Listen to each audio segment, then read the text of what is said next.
इसलिए इस लफ्ज़ से मोहब्बत किया करो और जब तक दुनिया में माँ बाप जिंदा है उनकी खिदमत कर लिया करो। आका अलैहिस्सलाम ने कौन सा किरदार वालिदैन के हवाले से या बच्चों की तरबियत के हवाले से, नौजवानों के किरदार के हवाले से मुस्तफ़ा ने कौन सा ऐसा कैरेक्टर नहीं पेश किया है।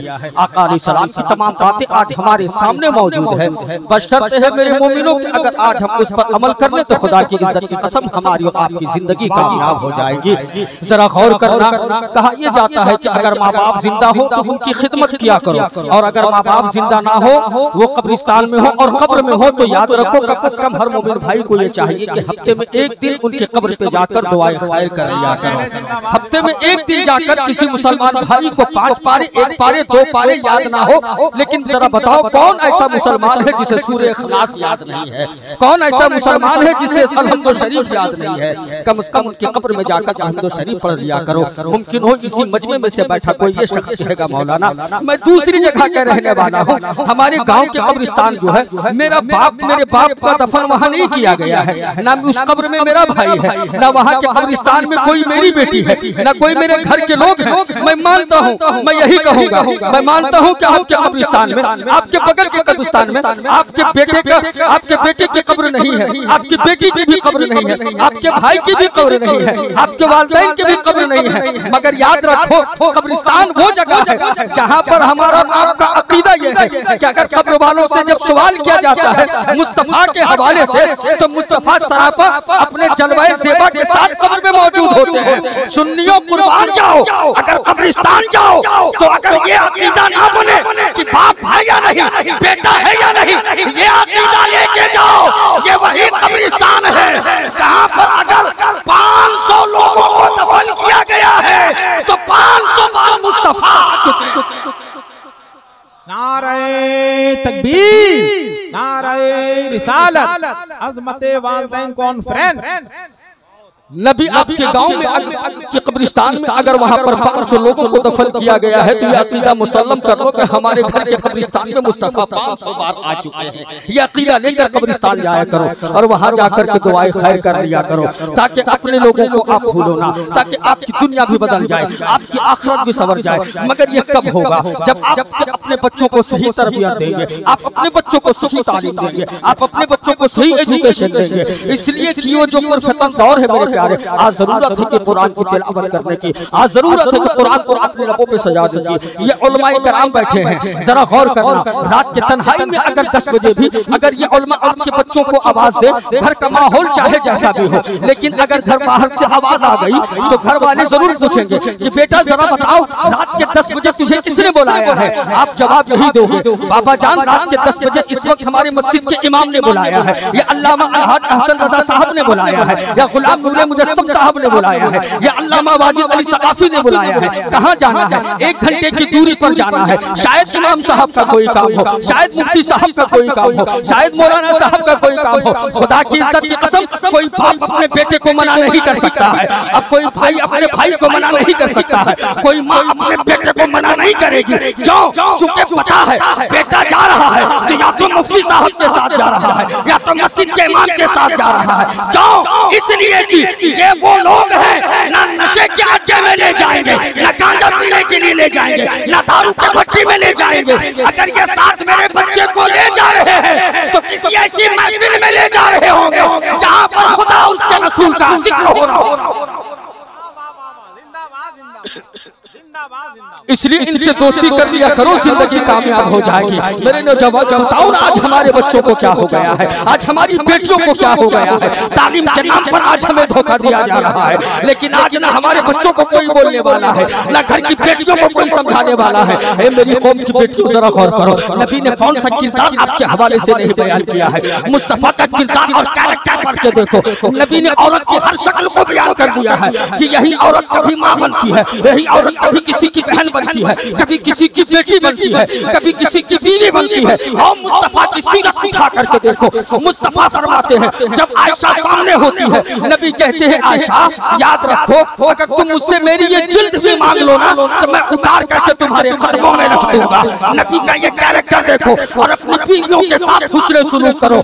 जब बात आती है बहन की, माले गनीमत के तौर पर मुस्तफा ने चंद कैदियों को गुलाम बनाया था, बहन आ गई, मेरे भाई या रसूल रसूल अल्लाह, हबीबी या रसूल अल्लाह, ए आमना के लाल, इन कैदियों को आप आजाद कर दे। नबी कहते हैं बहन तू क्यों आ गई? अगर ये खबर भी दे देती कि मेरी बहन का ये मैसेज है तो मैं आपकी बात मान लेता और मैं इन कैदियों को आजाद कर देता। मगर जब बात आती है बेटी की तो याद रखो मुस्तफा ने बेटी को वो मकाम दिया कि जब जब सैयदा फातिमा नबी के सामने आती मुस्तफा उठ करके इस्तकबाल करते थे और नबी कहते हैं बेटी फातिमा तू मेरे जिगर का टुकड़ा है।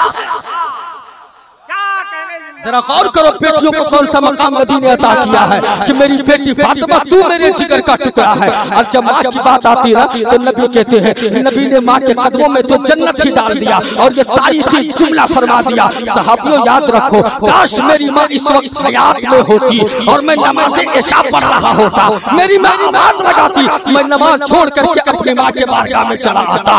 जरा गौर कर प्यारे नबी ने कौन सा ऐसा कैरेक्टर नहीं पेश किया, नबी ने कौन सा ऐसा किरदार नहीं पेश किया।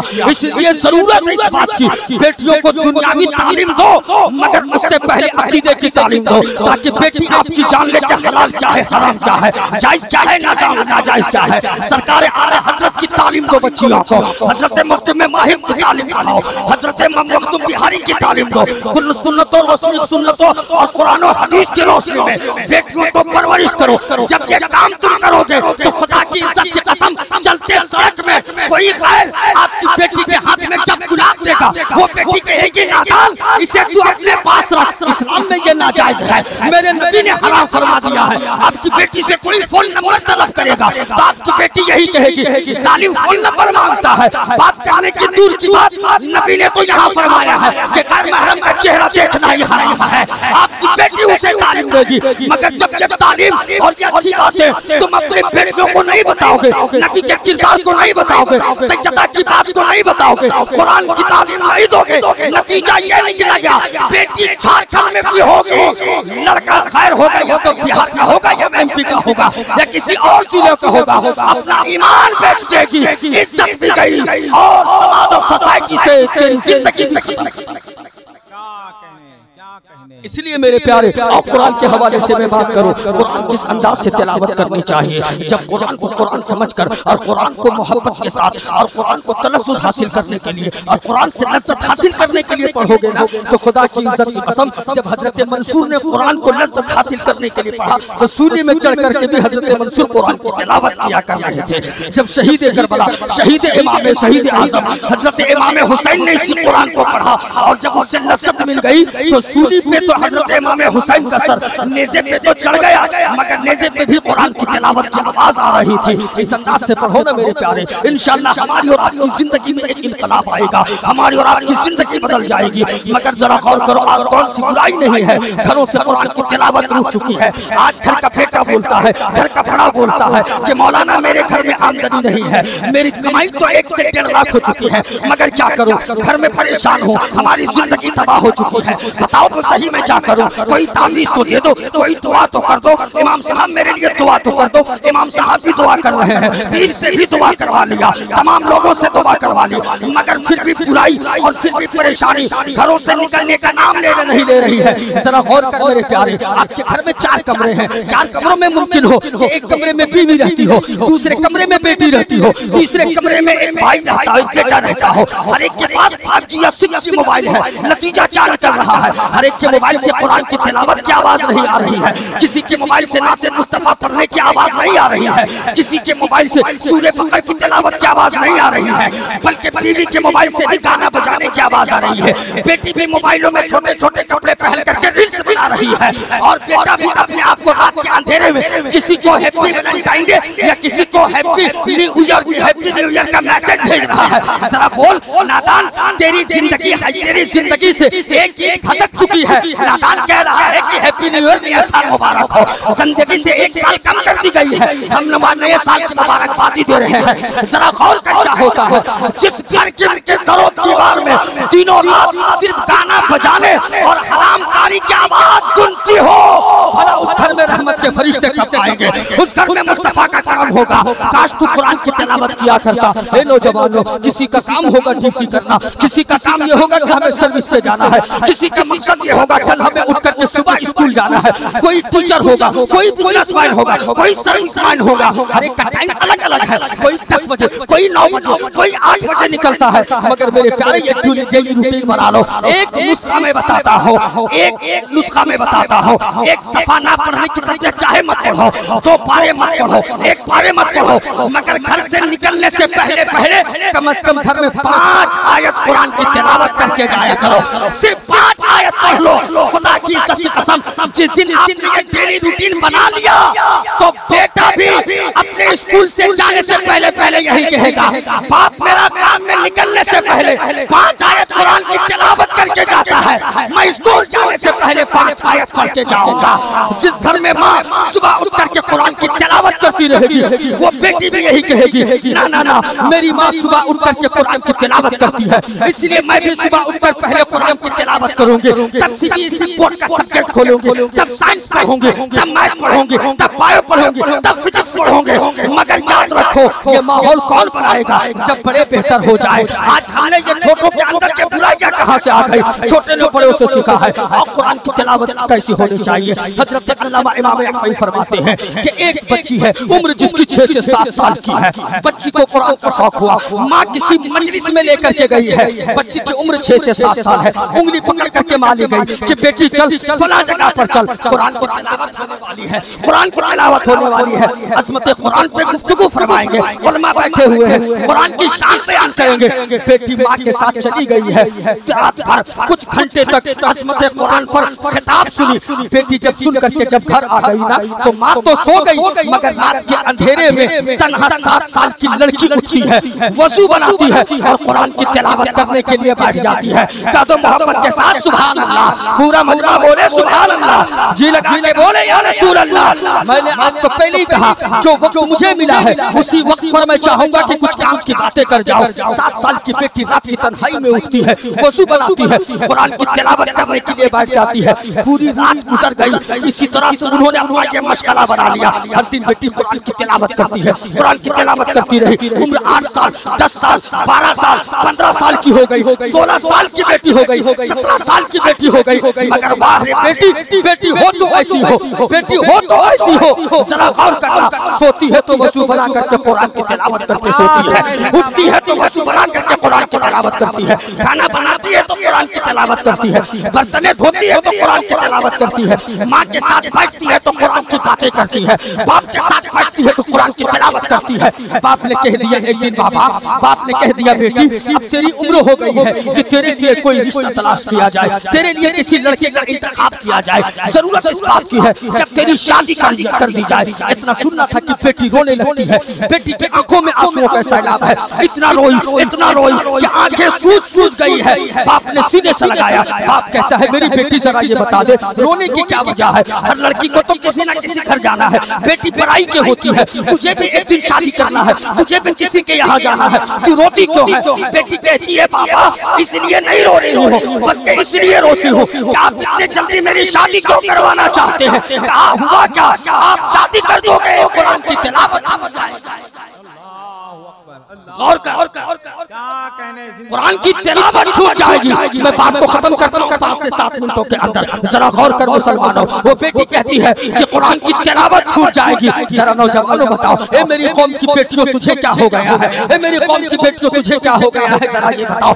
जिस हाथों में कुरान की तिलावत होनी चाहिए, मगर क्या तेरी इज्जत इतनी सस्ती हो गई है कि कोई खैर फकत 10,000 का मोबाइल देकर, 5,000 का मोबाइल देकर कोई तेरी इज्जत का सौदा कर सके, कोई तेरी इज्जत को बेच सके। ए मेरी बेटियों तुम वो बेटी हो, ए मेरी बहनों तेरा मकाम वो है कि जो मुस्तफा ने बयान किया है। आपकी इज्जत इतनी सस्ती नहीं है, आप इतने नहीं गिर गए हो। जरा गौर कर, जब एक बेटी जब ससुराल से अपने घर आती है, बाप को जब खबर लग जाती है ना, तो भले बाप के पास पैसा ना हो, बाप के पास भले ही पैसा ना हो, मगर वो बाप करता क्या है, कर्ज लेकर भी, भीख मांग कर भी बेटी की खुशी के लिए जितनी चीजें बेटी को पसंद थी, एक एक चीज को वो जमा करता है। मेरी बेटी को खाना ये पसंद है, मेरी बेटी को ये कपड़ा पसंद है, मेरी बेटी को इस घर में रहना पसंद है, मेरी बेटी के लिए ये बिछौना पसंद है। जरा गौर कर मेरी कौम की बहनों, अभी तो ससुराल से मायके आने का इरादा कर करती हो, बाप कर्जा लेकर तेरे लिए घर में सारे सामान का मुहैया करता है। फैसला करना तेरा काम है कि तू खैर के साथ भाग करके कौम को रुसवा करना चाहती हो, या बाप का सर झुकाना चाहती हो, या अपने समाज और सोसाइटी में अपने लोगों का सर झुकाना चाहती हो, या इज्जत की जिंदगी गुजारना चाहती हो। फैसला करना तेरा काम है।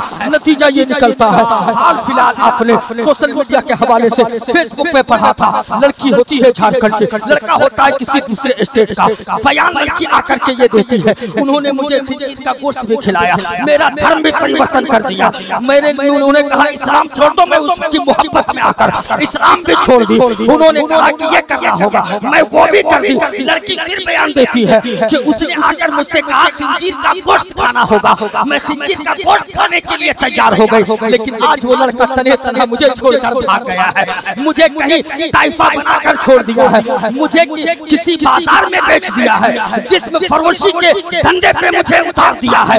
जरा गौर कर मेरी कौम की बेटियों, तूने नबी का दीन छोड़ा, तेरे लिए दुनिया में भी जिल्लत है, आखिरत में भी रुसवाई है। इधर से जब कोई मैसेज वायरल होता है, मुसलमान भाई कमेंट करता है इंसाफ होना चाहिए, इंसाफ होना चाहिए। नादान, बंद कर अपना ये कमेंट। किस बात का इंसाफ होना चाहिए? इस बात का जिसने नबी का दीन बेच दिया उसके साथ कैसा इंसाफ, जिसने नबी के चेहरे को मुज़म्मिल किया उसके साथ कैसा इंसाफ होना चाहिए। नबी ने इसी दीन को पहुंचाने के लिए कभी बद्र में अपने सहाबियों का खून बहाया था, मुस्तफा ने कभी पेट पर